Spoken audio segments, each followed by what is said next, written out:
দিন 17তম রমজান। আজকে 17তম রমজান। আমরা সিয়াম পালন করছি, 17 নম্বরে আছি। তো এই 17 রমজান একটা অনেক বড় ঘটনা ঘটেছিল ইসলামের ইতিহাসে। সেটা কি কারো জানা আছে? সেটা হচ্ছে এই 17 রমজান বদরের যুদ্ধ হয়েছিল। বদরের যুদ্ধ অনুষ্ঠিত হয়েছিল কত রমজানে? 17 রমজানে। এবং সেখানে মুসলিমদের সংখ্যা ছিল 313 জন, কাফেরদের সংখ্যা ছিল 1000-এরও বেশি, হাজার খানেক সৈন্য। মুসলমানদের কাছে তেমন কোনো অস্ত্রশস্ত্র ছিল না, ঘোড়া ছিল না, খুব অল্প স্বল্প। আর ওদের কাছে সব কিছু ছিল, কিন্তু আল্লাহ তাআলার সাহায্যে সেদিনে মুসলিমরা বিজয় লাভ করেছিল, আলহামদুলিল্লাহ। এটা ছিল মহানবী সাল্লাল্লাহু আলাইহি ওয়াসাল্লাম 632 খ্রিস্টাব্দে হিজরত করলেন মক্কা থেকে মদিনায়। 622 খ্রিস্টাব্দে 622 খ্রিস্টাব্দে তিনি মক্কা থেকে মদিনায় হিজরত করেছিলেন। এবং সেখানে যখন মুসলমানদের সঙ্গে বাড়তে থাকলো, তখন কাফেররা এরা ভাবলো যে তাদেরকে উৎখাত করতে হবে। এজন্য কাফেররা, মক্কার মুশরিকরা, তারা অস্ত্রশস্ত্র জমা করছিল। এই উদ্দেশ্যে আবু সুফিয়ান সে সিরিয়া গিয়েছিল অনেক সম্পদ কিনতে, সম্পদ বলতে অনেক অস্ত্রশস্ত্র কেনার জন্য গিয়েছিল।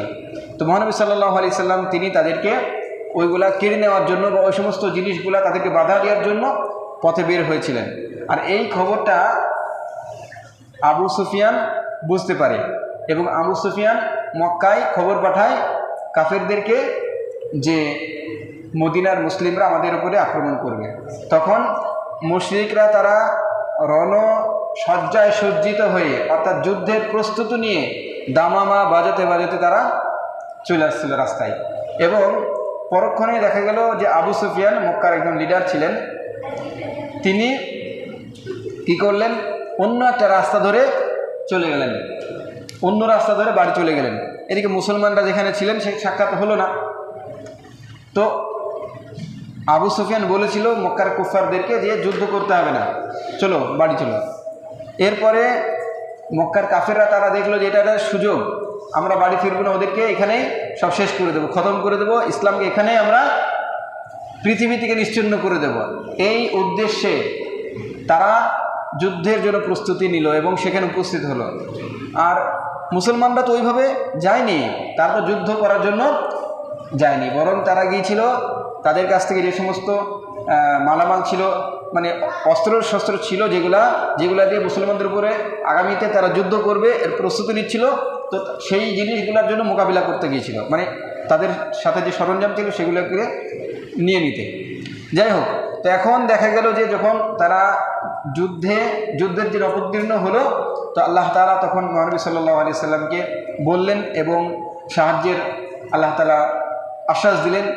সাহাবীরা তারা অনেকেই বললো যে আমরা তো ওই উদ্দেশ্যে আসিনি, এখন কিভাবে করব। তখন মহানবী সাল্লাল্লাহু আলাইহি সাল্লাম তাদেরকে বোঝালেন এবং তারা বুঝলো এবং তারা আল্লাহর জন্য নিজেকে উৎসর্গ করার জন্য প্রস্তুত।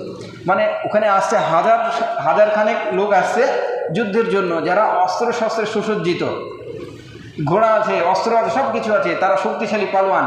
আর এই সমস্ত মুসলমানরা তারা জীর্ণ শীর্ণ, তাদের বাড়িঘর ছিল না, তারা হিজরত করেছে সবেমাত্র। দ্বিতীয়ত তাদের কাছে অস্ত্রশস্ত্র নাই, তারা মানসিকভাবেও সেখানে যুদ্ধের জন্য আসেনি। কিন্তু আল্লাহ তাআলা সাহায্য করলেন। আর মুসলিমরা তারা উজ্জীবিত হলো, তারা বলল যে যদি তারা যুদ্ধ করে তা আমরা সেখানে উপস্থিত হব। এবং আল্লাহ তাআলা বিজয় দান করলেন ফেরেশতার মাধ্যমে, ফেরেশতা পাঠিয়েছিলেন বদরের যুদ্ধে। যাই হোক, আমাদের মনে রাখতে হবে 17 রমজান ঐতিহাসিক বদরের যুদ্ধ হয়েছিল, যে যুদ্ধে আল্লাহ তাআলা ইসলামকে বিজয় দান করেছিলেন এবং এর মাধ্যমে শত্রুদের অন্তর কেঁপে গিয়েছিল, শত্রুরা পরাজিত হয়েছিল। এই সময় যদি মুসলমানরা পরাজিত হতো তাহলে কিন্তু ইসলামের ইতিহাস অন্যভাবে লেখা হতো।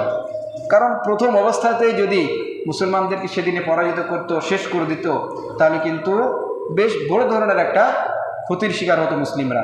তো আল্লাহ তাআলা তিনি হুয়াল্লাযী আরসালা রাসূলাহু বিল হুদা ওয়া দীনিল হক লিইয়ুযহিরাহু আলা দীনি কুল্লিহি ওয়ালাউ কারিহাল মুশরিকুন। আল্লাহ তাআলা তিনি বিজয় দান করবেন, ইসলামকে সারা পৃথিবীতে ছড়িয়ে দেবেন। এখন সেটাকে যতই মুশরিকরা কাফিররা অপছন্দ করুক তাতে তো আল্লাহ তাআলার কোনো যায় আসে না। যেন আল্লাহ তাআলা 17 রমজান মুসলমানদেরকে বিজয় দান করেছেন। প্রশ্ন হচ্ছে 17 রমজান ইসলামের একটা ঐতিহাসিক যুদ্ধ হয়েছিল, সেই জিহাদ বা যুদ্ধের নাম কি? বদরের যুদ্ধ। এটা সবাই মনে রাখবেন।